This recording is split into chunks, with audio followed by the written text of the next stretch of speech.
আইন আইনের পথে ঠিকই আছে, আমি আইনকে দোষারোপ করছি না।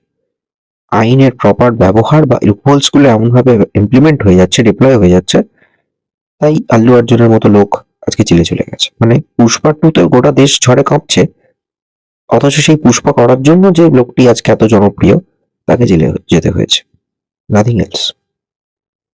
আইনের ওপরে কেউ নয়, সেটা সবাই জানেন। হয়তো কিছু কিছু ক্ষেত্রে এমন কিছু কাণ্ড ঘটে যেখানে দেখা যায় আইন খুব তৎপরভাবে কাজও করে, আইনের উপর মানুষের বিশ্বাস আছে, সেটাও ঠিক।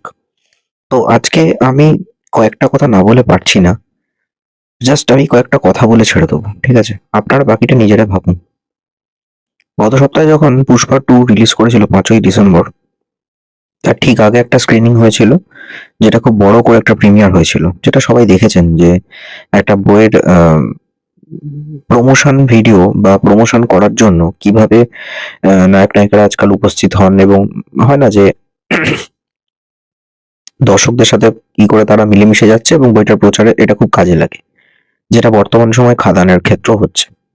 এখন কথা হচ্ছে যে পুষ্পা টুতে আল্লু অর্জুন এখন এই মুহূর্তে ইন্ডিয়ার ক্রাশ বলা চলে, বা এক নম্বর হোল্ড করছে সেই আল্লু অর্জুন এতটাই জনপ্রিয় হয়েছিল যে তাকে দেখার জন্য প্রচুর মানুষের ভিড় হয়েছিল, এবং সেদিনকে স্ট্যাম্পার্ড হয়েছিল, মানে পদপৃষ্ট হয়েছিল।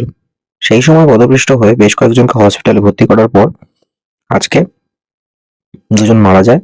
দুজন কি একজন, এক মহিলা মারা যায় এবং তার ছেলে অসুস্থ হয়ে পড়েছে, এবং তারা দুজনেই হসপিটালে ভর্তি ছিল সেই 5 তারিখ থেকে, 5 তারিখের আগেই প্রিমিয়ার শো এর টাইমে থেকে। তো তিনি আজকে মারা যান। তো এখানে আল্লু অর্জুনের দোষটা কোথায়, আমি জাস্ট এই প্রশ্নটা করতে চাইছি।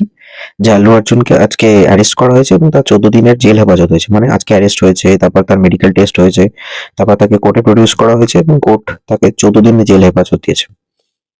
বিষয়টা হচ্ছে এরকম যে আল্লু অর্জুন কিন্তু কাউকে না জানিয়ে সেখানে চলে গেছিলো, মানে যেখানে এই প্রমোশনটা হওয়ার কথা ছিল, এই পুষ্পার যে প্রমোশনাল অ্যাক্টিভিটি বা প্রিমিয়ার শো যেটা সন্ধ্যা থিয়েটারে, সেখানে প্রোডাকশন হাউস বা পুলিশকে না জানিয়ে, মানে লোকাল যারা অ্যারেঞ্জ করছে ইভেন্ট ম্যানেজমেন্ট, তাদেরকে না জানিয়ে সেই প্রথমে আল্লু অর্জুন চলে গেছিলো তার দুজন দেহরক্ষীকে নিয়ে। সেই জন্যই কিন্তু পুলিশ অ্যারেস্ট করে, সেটা মাথায় রাখতে হবে। যে রিজন বলতে এটাই কিন্তু মেন রিজন, যেহেতু আগে থাকতে পুলিশ জানলে ভিড় কন্ট্রোল করতে পারতো।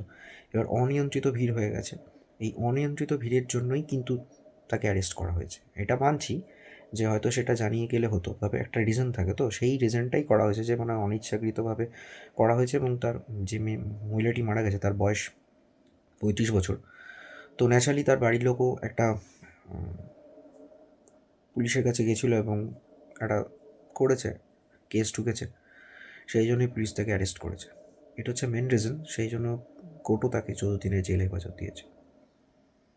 যেখানে অনুষ্ঠানটা হয়েছিল, এখানে অনুষ্ঠানটার জন্য বা যারা প্রোডাকশন হাউস ছিল তারা একটা প্রমোশন অ্যাক্টিভিটি করেছিল, তো সেখানে সেরকম সিকিউরিটি রাখা উচিত ছিল, লোকাল অ্যাডমিনিস্ট্রেশনকে জানানো উচিত ছিল, অর্থাৎ লোকাল পুলিশ যারা এটাকে সাহায্য করবে পুরো ব্যাপারটাকে শান্তিপূর্ণভাবে করানোর জন্য।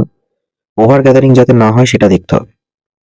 তাই এই সব প্রসেসগুলো যদি ঠিকঠাক থাকতো তাহলে এরকম ঘটনাটা ঘটতো না, কোনো মৃত্যুই কাম্য নয়। তারপরেও দেখা গেল আল্লু অর্জুন যেহেতু সেখানে উপস্থিত ছিল, ভিড় বেশি হয়েছে, অতএব যেন ব্যাপারটা হয়ে গেল সবটার জন্য দায়ী তিনি, তাই হায়দ্রাবাদ পুলিশ তাকে বাড়ি থেকে অ্যারেস্ট করেছে এবং তার 14 দিনের জেল হেফাজত হয়েছে। আমি যদি এই প্রসঙ্গতে একটা কথা বলি, যে কিছুদিন আগে উত্তরপ্রদেশের কোনো এক বাবা, মানে কোনো এক ধর্মগুরু, তার একটা অনুষ্ঠান ছিল হাথরাসে সম্ভবত। তো সেখানেও পদপিষ্ট হয়ে বেশ কয়েকজন মারা গেছিল, বেশ কয়েকজন, কিন্তু এটা একজন দুজনের ব্যাপার না, প্রায় মোর দ্যান 40 এরকম কিছু একটা, অনেকে মারা গেছিল। মানে যা ভিড় হওয়ার অ্যালোকেশন ছিল 20,000 কি 10,000, সেটা তার 3 গুণ 4 গুণ ভিড় হয়ে গেছিল এবং পদপিষ্ট হয়ে মারা গেছিল। হ্যাঁ, মনে পড়েছে, সেখানে বলা হয়েছিল যে তার পায়ের ধুলো নাকি নিয়ে যেতে পারলে খুব ভালো হবে, এবং তিনি যখন চলে যান সে সময় সেই ধুলো নিতে গিয়ে মারা যায় অনেকে। আমি এক্সাক্ট নামটা এখন মনে পড়ছে না, কিছু একটা আছে, কেউ একজন ছিলেন, তিনি অ্যারেস্ট হয়েছেন। তার এগেনস্টে কিছু কেস বা সেই অনুষ্ঠানটা যারা অ্যারেঞ্জ করতে গেছিল তাদের বিরুদ্ধে তদন্ত চলছিল। আবার আসছি এই আইন ব্যাপার নিয়ে। আজকে আরজি করে যে সন্দীপ ঘোষ এবং তারা থানার ওসিকে অ্যারেস্ট করা হয়েছিল, 90 দিন হয়ে গেছে, সিবিআই তাদের এগেনস্টে চার্জশিট দিতে পারেনি। তাই চার্জশিট না দিতে পারার জন্য কোর্ট তাদেরকে জামিন দিয়েছে। হ্যাঁ, এবার যেহেতু সন্দীপ ঘোষের এগেনস্টে অনেকগুলো ধারা রয়েছে, তাই একটা ধারাতেই তিনি জামিনটা পেয়েছেন। মানে এরকম নয় যে তিনি জামিনে বেরিয়ে গেছেন, তিনি জেলেই আছেন, কিন্তু তিনি জামিন পেয়েছেন। আবার একটা কথা বলি, এই যে বীরভূমের অনুব্রত মণ্ডল, যিনি আপাতত তিহার জেল থেকে বেরিয়েছেন জামিনে, তার এগেনস্টে বাংলাতে পুরো জিনিসটা তদন্ত করেছিল, সেটা ইংরেজিতে ট্রান্সলেট করা হয়নি, ইডি করেনি, এনফোর্সমেন্ট ডিরেক্টরেট, সেই জন্য তিনিও জামিন পেয়েছেন। মানে সেটা তো আইনের প্রসেস, যে 90 দিনের মধ্যে চার্জশিট জমা করতে হয়। তাই আইন হয়তো আইনের পথে ঠিকই চলছে, সেখানে তার কি যে লুপ হোলস গুলো রয়েছে সেইগুলো কোথাও কোথাও এমন ভাবে ইমপ্লিমেন্ট হচ্ছে, সেখানে হয়তো কেউ জেলে চলে যাচ্ছেন, কেউ জেল থেকে ছাড়া পেয়ে যাচ্ছেন, এরকম। আমি আর কিছু না, আমি জাস্ট বললাম আইন আইনের পথে ঠিকই আছে, আমি আইনকে দোষারোপ করছি না। আইনের প্রপার ব্যবহার বা লুপহোলস গুলো এমন ভাবে ইমপ্লিমেন্ট হয়ে যাচ্ছে, ডিপ্লয় হয়ে যাচ্ছে, তাই আল্লু অর্জুনের মতো লোক আজকে জেলে চলে গেছে। মানে পুষ্পা 2 তে গোটা দেশ ঝড়ে কাঁপছে, অথচ সেই পুষ্পা করার জন্য যে লোকটি আজকে এত জনপ্রিয়, তাকে জেলে যেতে হয়েছে, নাথিং এলস।